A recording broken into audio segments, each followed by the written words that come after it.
Usted hace tiempo que perdió el honor de ser ministro del Gobierno de España, pero no es menos cierto que España hace tiempo que no tiene por qué soportar tanta indignidad. Pero hágame caso, a pesar de lo que diga la gente, usted no es absolutamente inútil. Usted resulta de una gran utilidad para ser puesto como mal ejemplo.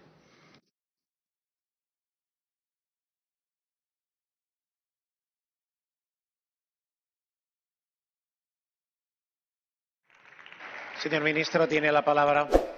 Sí, muchas gracias, presidente. Señor San Vittorio, veo que no ha hecho usted el trabajo de campo que yo le pedía. Aún así, y sin ánimo de ser exhaustivo, le voy a detallar hasta 11 circunstancias que me harían dimitir.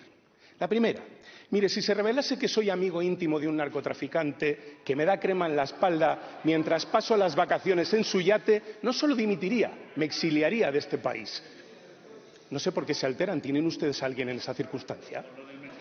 Mire, haría lo mismo si fuera el principal responsable de un protocolo sanitario que negó la asistencia hospitalaria a miles de personas por la razón exclusiva de ser personas mayores, de vivir en una residencia de ancianos y de no tener un seguro privado. Un protocolo inhumano que impidió que sobrevivieran y les hizo morir en circunstancias horribles e indignas. Mire, dimitiría si desatendiera mis responsabilidades políticas para entregarme a los placeres de la carne, incluidos los gastronómicos, mientras mis vecinos se ahogan por las calles. ¿Tienen ustedes a alguien en esa circunstancia? No sé por qué se alteran. Renunciaría al cargo si se desvelara que mi pareja defrauda a Hacienda y que es el botín de sus fechorías el que me permite vivir a todo trapo en un ático de lujo en el centro de Madrid. Me iría lo más lejos posible si, a consecuencia de los recortes que he decidido en los sistemas de prevención y extinción de incendios, agravara las consecuencias de las catástrofes que hemos vivido este verano. Del mismo modo, me iría si alguien tuviera que recordarme que cuando ocurre esa catástrofe debo ponerme al frente de la emergencia y no seguir de vacaciones tostándome al sol en Cádiz, con lo sobrevaloradas que están las vacaciones, señorías.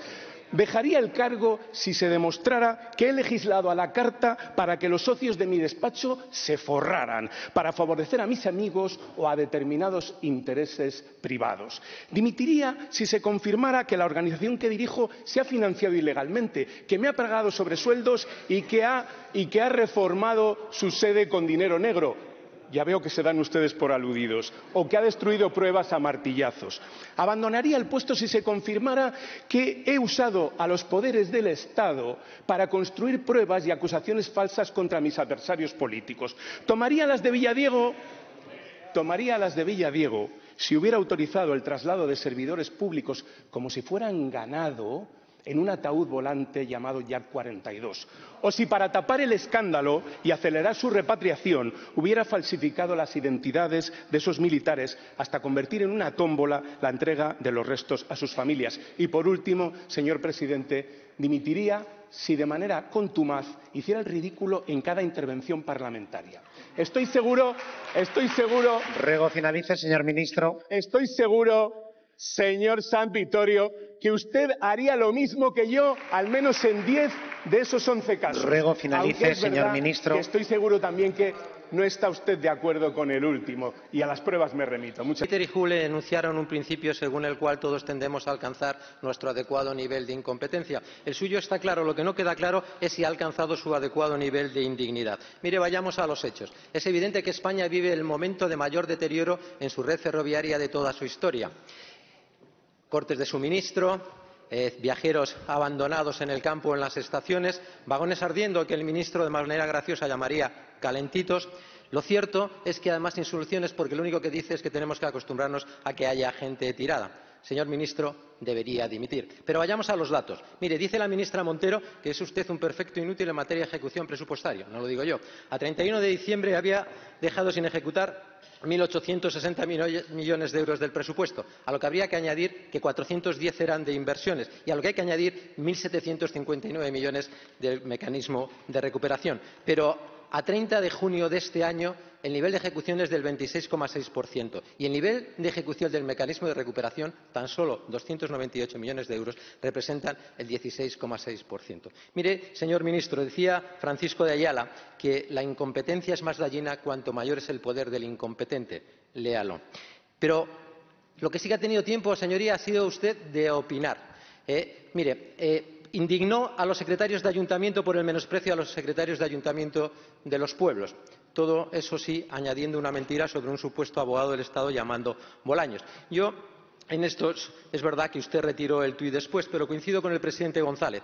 Rectificar es de sabio, tener que hacerlos todos los días es de estúpidos. Y la ignorancia es temporal, pero la estupidez es permanente. Después llamó psicópata al presidente Aznar y dijo que su cara tenía escrita la maldad. Dice un amigo mío que lo que no se le puede negar es coraje y valor. Hace falta tener coraje para estar a las órdenes de Sánchez y llamar psicópata a alguien. Y desde luego hace falta tener valor para ser Óscar Puente y burlarse de la cara de nadie. En esto no sé qué quería decir mi amigo.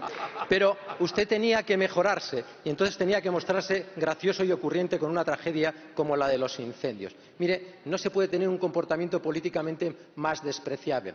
Es verdad que el comportamiento es el espejo en el que reflejamos nuestra imagen. Usted se ve que se mira poco al espejo. Pero, mire, hágame caso. Tiene que dimitir. Tiene que dimitir porque la dignidad no es tener honores. La dignidad es merecerlos. Fíjese que creía yo que ya no venía como el tren, pero aquí está, señor Puente. Le citamos en mayo por el caos ferroviario, por las innumerables y constantes incidencias que han afectado seriamente a la calidad del servicio y que evidencian una falta absoluta de capacidad de respuesta de su ministerio en particular y del Gobierno en general. Y mire, es que lo repaso ahora mismo palabra por palabra y no quito ni una coma. Es más, me ratifico. Su gestión ferroviaria, señor Puente, es de un nivel de desastre sin precedentes.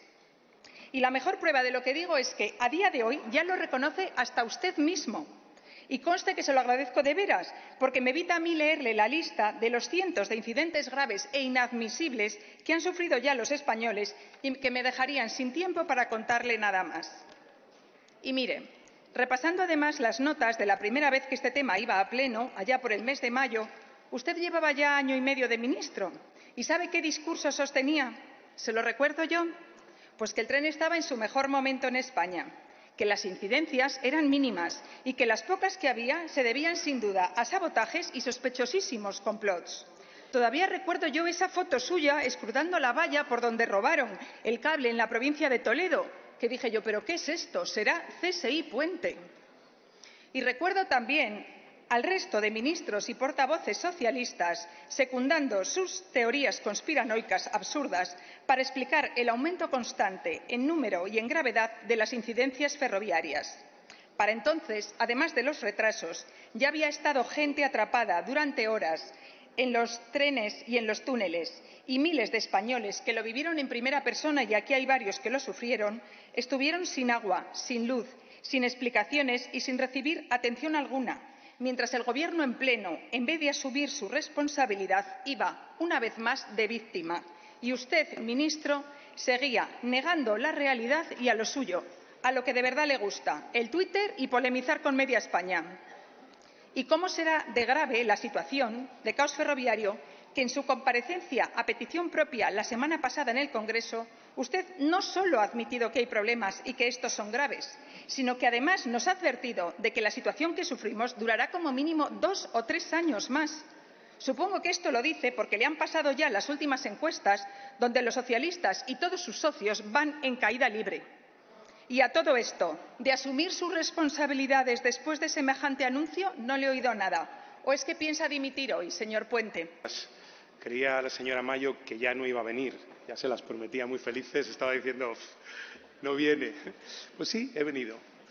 Sí, he venido, sí. Yo creo, señora Mayo, que en su grupo estas intervenciones se las echan a suerte. Y a usted le ha tocado sacar el palito más corto en esta ocasión.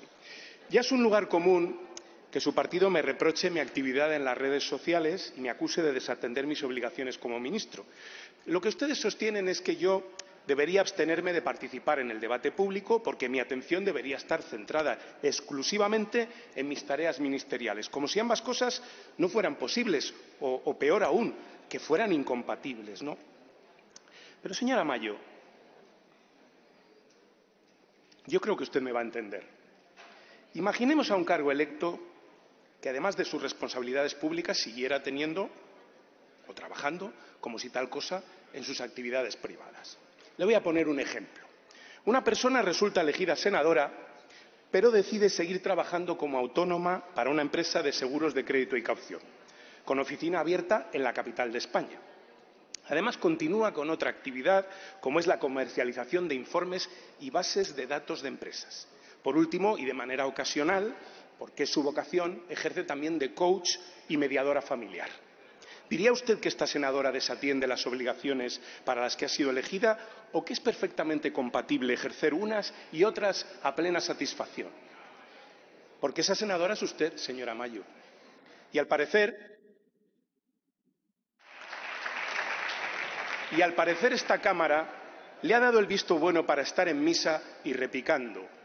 Yo sé que a ustedes les molesta que les diga estas cosas porque esta es la ley del embudo, ¿verdad? Yo no puedo poner un tuit y ser ministro, pero ustedes pueden tener senadoras que tienen 3 trabajos privados y 1 público, con lo que se trabaja en el Senado, señoría, con lo mucho que se trabaja aquí. En consecuencia, yo no puedo ser ministro y hacer política, pero usted sí puede ser senadora y mantener inalteradas sus actividades profesionales. Por cierto, tendría que felicitarla porque desde que es usted senadora ha incrementado su patrimonio, ha incrementado su saldo de efectivo, en fin, no le ha ido a usted nada mal.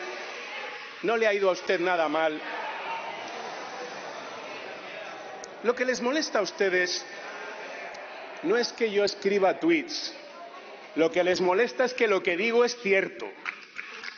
La verdad les escuece y les produce sarpullidos. Les produce sarpullidos en esa piel tan fina que tienen, ¿no? Ustedes tienen la lengua muy larga, tienen el puño de acero, pero tienen la piel fina y la mandíbula de cristal. Es que en cuanto les tocan a ustedes un poquito, caen redondos al piso y se quejan y vociferan. La única ley que ustedes respetan es la ley del embudo. Creen que pueden insultar y humillar a quienes les plazca y que los demás tenemos que agachar la cabeza y poner la otra mejilla. Mire, quien desatendió sus obligaciones fue el señor del Ventorro, o su vicepresidenta, de la que ahora hemos sabido que se ausentó de la sala de emergencias en lo peor de la gana para acudir a una entrega de premios. Quienes desatendieron sus obligaciones son sus presidentes autonómicos, incluido el de Castilla y León, que estuvieron en paradero desconocido mientras su tierra ardía. Esos son los que desatendieron sus obligaciones. Porque si quiere, encima le felicitamos. Resulta que tiene usted el ministerio con más presupuesto de todos, con asesores por doquier, pero le han hecho falta 1 año y 10 meses para enterarse por fin de lo que todos los españoles que cogemos el tren o cualquier ciudadano que vea las noticias o oiga la televisión sabía desde que llegó. Y mire, es más, ya intuíamos la que se nos venía encima. ¿Sabe desde cuándo? Desde que cambió el compromiso de puntualidad del AVE. Mire qué casualidad. Pero claro, como tiene a sus asesores ocupados archivándole recortes de los periodistas que no le llaman precisamente guapo, se ve que no le había dado tiempo todavía a los pobres a informarle de cómo estaba la cosa. Esto es un tema de prioridades, de sus prioridades, ministro. Y, por cierto, que vaya intervención la suya el otro día, con ese tono didáctico, pelín impostado, que usa en estas ocasiones para presentarse como un contable o como un técnico recién contratado que nos explica además el caos que tienen, pero ojo, sin asumir ninguna responsabilidad, como si esto no fuera con ustedes. Pero, señor Puente, que es usted el ministro, es decir, el primer responsable del caos ferroviario. Yo, que vengo de la empresa privada, no puedo ni imaginar a ningún alto directivo, a ningún ejecutivo del IBEX, a ningún CEO de esas grandes empresas españolas de las que usted tanto presumía y con razón, haciendo una dación de cuentas semejante, como si no fuera con usted, como si usted no fuera el mayor responsable de todo lo que nos cuenta. Y tampoco puedo imaginar que en una situación así, tal directivo no sea cesado inmediatamente, tras reconocer por fin que los españoles pagamos más impuestos que nunca y tenemos los peores servicios públicos de nuestra historia y empeorando. Y usted aquí, mirando el móvil y sin asumir ninguna responsabilidad, y solamente buscando excusas fuera, como le oiremos dentro de un rato. Esto, en la empresa privada, o sea, en la vida real, fuera de la política, sencillamente no es admisible. Estaría usted despedido, cesado al minuto siguiente y sustituido por alguien competente. Pero claro, cuando aquí ni el propio presidente dimite, estando el señor Sánchez mucho más cargado de motivos para ello que usted, por toda la corrupción que le rodea, corrupción en su familia, corrupción en su gobierno, corrupción en su partido, ¿cómo vamos a esperar que le cese? Ni se le ocurre, claro, si es que carecen ustedes totalmente de principios, de talla, de rigor y de ética. Por cierto, me habla usted de León. Están contentos en León con los miembros del Partido Popular y con el presidente Mañueco. Están encantados. Por eso el presidente Mañueco se tuvo que tirar 1 hora y pico montado en el coche oficial con el aire acondicionado porque no se podía bajar a dar la cara ante los vecinos del Bierzo. Eso es lo que le pasa a ustedes en Castilla y León. Mire, yo ejerzo de ministro de Transportes en las inauguraciones y en las incidencias. A ustedes ya es casualidad. Ninguna calamidad les pilla trabajando. Es que es tremendo, ¿eh? Ni una les ha pillado a ustedes trabajando. En fin. Pero vamos al objeto de la comparecencia. Una más. Por cierto, he comparecido en esta sede y en el Congreso de los Diputados ya más que ningún otro ministro de Transportes de los últimos 20 años. Más en 2 años que la señora Pastor en 5. Fíjense el problema que tengo yo en comparecer ante ustedes y explicarme. Y, por cierto, me acaban de explicar que soy el primero en el ranking de preguntas. 85 preguntas he respondido ya en esta sede. Se ve que a ustedes les gusta preguntarme y que disfrutan con mis contestaciones y por eso yo vengo aquí pues, a darles gusto y a darles satisfacción. Miren, en estos tiempos de insatisfacción continua, de desinformación, es necesario hacer un poco de pedagogía, ¿no? Porque es importante que el ciudadano tenga información, que tenga datos y no tenga solo las impresiones o los análisis maliciosos que hacen algunos de la realidad que vivimos. Y ahora que ya ha reconocido el caos, intuyo que en su intervención recurrirá al argumento fácil de la herencia recibida. Pues mire, si lo hace, ajústese a la verdad. Yo le ayudo. Mire, ¿sabe cuál es la herencia que usted ha recibido? Pues la de sus predecesores socialistas. La señora Raquel Sánchez, que no hizo nada y nos cuesta hasta ponerle cara, y bueno, sobre todo, ¿cómo no?, el feminista José Luis Ábalos, que por lo visto estaba tan ocupado enchufando prostitutas que no iban ni a fichar en empresas dependientes de su ministerio y pagándose las juergas con billetes de 500, que se ve que tampoco le daba tiempo a planificar mucho más. Una pena, vamos. Y, por cierto, que hizo usted una auditoría y nos contó que lo de Jessica, todo súper legal y súper correcto. ¿Se acuerda, ministro? Porque nosotros sí que nos acordamos. Y nos contará también que se tiene usted que poner ahora a comprar trenes, porque que no los compraron ni uno de los ministros socialistas. Y ahora, claro, pues resulta que están todos viejos a la vez. Vaya por Dios. Y oiga, sin presupuesto ni visos de tenerlo pronto, ¿cómo lo piensa hacer? Porque miedo me da pensar a qué santo va a desvestir para vestir la ineficacia de 7 años seguidos de gobierno del señor Sánchez. Su gobierno no presenta un presupuesto a estas cámaras desde el 6 de octubre del año 22, en la legislatura pasada. Y no lo presentan porque no pueden. Y el mayor lastre de su ministerio, ahora que usted ya reconoce la realidad, aparte de usted mismo, es exactamente ese, la falta de presupuestos. Y usted lo calla, pero lo sabe, igual que lo sé yo y lo sabemos todos los que estamos aquí. Y también lo saben los leoneses, a los que represento, que ya hemos perdido la cuenta de todos los proyectos que su ministerio debe a los leoneses. Torneros, el nudo del Manzanal, el corredor atlántico, el tren de la Feve hasta Renueva y tantísimos otros. Y de las carreteras tiene suerte que hoy no toca, pero tenemos la A6 en León que no cabe un bache más. Y ahora vendrá usted en su intervención a llenarnos de tecnicismos y de datos para intentar convencernos, ahora que ya ha reconocido que las incidencias se multiplican y que nuestro sistema ferroviario, antes ejemplo mundial, no pasa ni muchísimo menos por su mejor momento, de que no podemos hablar de caos ferroviario. Y yo me pregunto, entonces, ¿cómo le vamos a llamar a que, por ejemplo, los trenes AVE y larga distancia tengan este verano un retraso medio cercano a los 20 minutos?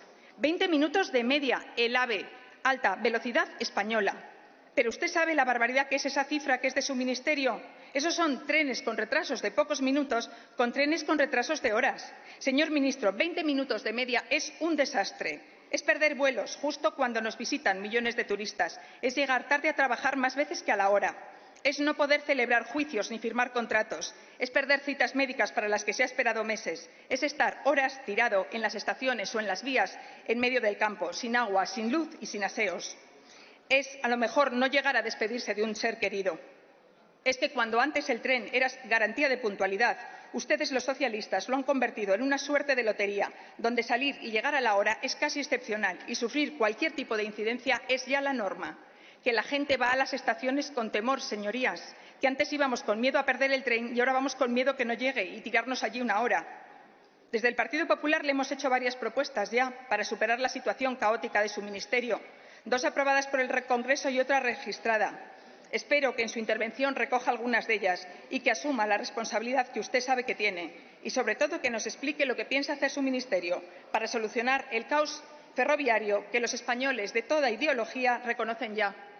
Porque, ¿sabe una cosa? Cuando mi tren León-Madrid viene con retraso, el senador de León, su senadora de Palencia y los del PSOE de Valladolid o Segovia también llegan tarde, y así en toda España. Y ahora le van a aplaudir todos mucho porque, claro, ¿qué remedio les queda? Pero mañana, a la vuelta, estaremos todos, como cualquier españolito, rezando para que el tren salga a la hora, no se pare en medio de la nada sin avisar y poder llegar a sus casas a tiempo de darle un beso a sus hijos, descansar y al día siguiente volver a coger el tren. Así que, señor ministro, yo le pido, como millones de españoles, que deje por favor ya el Twitter y se ponga a trabajar. Y si es que le viene grande la tarea, que es lo que desde el Partido Popular pensamos junto a la inmensa mayoría de los españoles, pues nada, asúmalo de una vez y dimita, que no pasa nada, dedíquese a otra cosa y tuitee a gusto lo que quiera. Por eso, en esta intervención, voy a ofrecerles una visión de conjunto sobre el estado actual del servicio ferroviario. Con carácter previo, debería exponer algunos datos para que podamos entender dónde nos encontramos, ¿no? Tenemos, para empezar, nuestra red ferroviaria, que es la 4ª más extensa de la Unión Europea, 16.000 kilómetros. A mí me hace gracia, ¿no?, ver cómo ustedes a veces dicen que estamos como en Venezuela, ¿no? Estamos ferroviariamente como en Venezuela. Venezuela tiene 400 kilómetros de red ferroviaria, España 16.000 y 4.000 de alta velocidad. Solo nos superan, en cuanto a extensión total de la red, Alemania, Francia y Polonia. Pero solo nos supera en alta velocidad China. Este es nuestro lugar. 4.000 kilómetros de alta velocidad. Como el porcentaje de nuestra red de alta velocidad respecto del total es alto, somos la red ferroviaria con mayor velocidad media de toda la Unión Europea.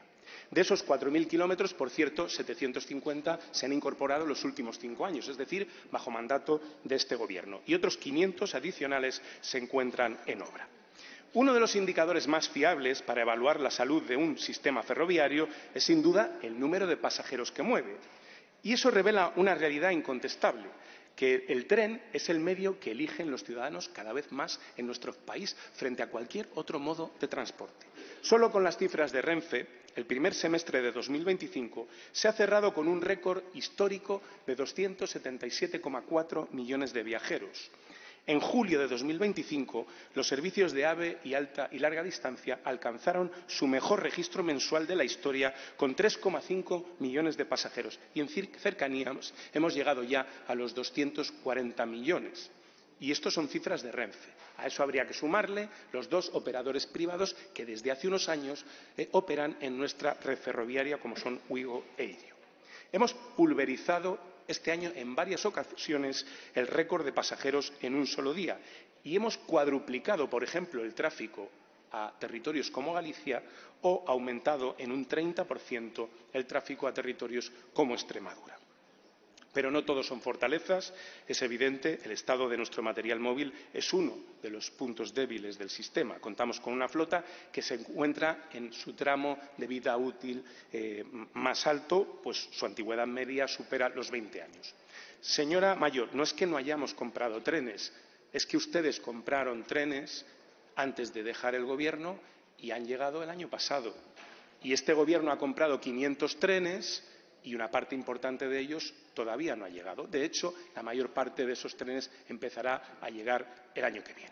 Y además se ha dado la circunstancia de que unos cuantos de esos trenes que ustedes compraron, en fin, no les voy a culpar, todos esperábamos que dieran otro resultado, nos han presentado algunos problemas que nos han obligado a retirarlos de la infraestructura. Hablo de los trenes, hablo de la Madrid-Barcelona, 5 trenes que hemos tenido que sacar de nuestra red. Por eso me he desplazado a Alemania y me desplazaré donde haga falta para buscar una solución en el corto plazo al problema que nos ha creado esa falta de trenes. Esta es nuestra situación en cuanto a nuestro material rodante. Y, por último, la puntualidad. A fecha 2 de septiembre de 2025, de las 71.062 circulaciones de media y larga distancia, el 68,2 llegaron puntuales a su destino. Un 84,6 lo hicieron en hora o con un retraso inferior a los 15 minutos. El 93% de los desplazamientos se realizaron con un retraso menor a la media hora y el resto, un 2,4%, de los viajes sufrió una demora superior a la hora. No es verdad, señoría, que haya un retraso medio en nuestra larga y media distancia de 20 minutos. No es verdad. Ese es el retraso de los trenes, ese 20% casi de los trenes que llegan con un retraso superior a los 15 minutos. El retraso medio total de los trenes de nuestro país es de 6,2 minutos. Por cierto, nuestro dato de puntualidad es el mejor de toda la Unión Europea después de la red suiza. No lo digo yo, lo dice el informe que la Comisión ha remitido al Consejo y al Parlamento Europeo con fecha 30 de julio de este mismo año.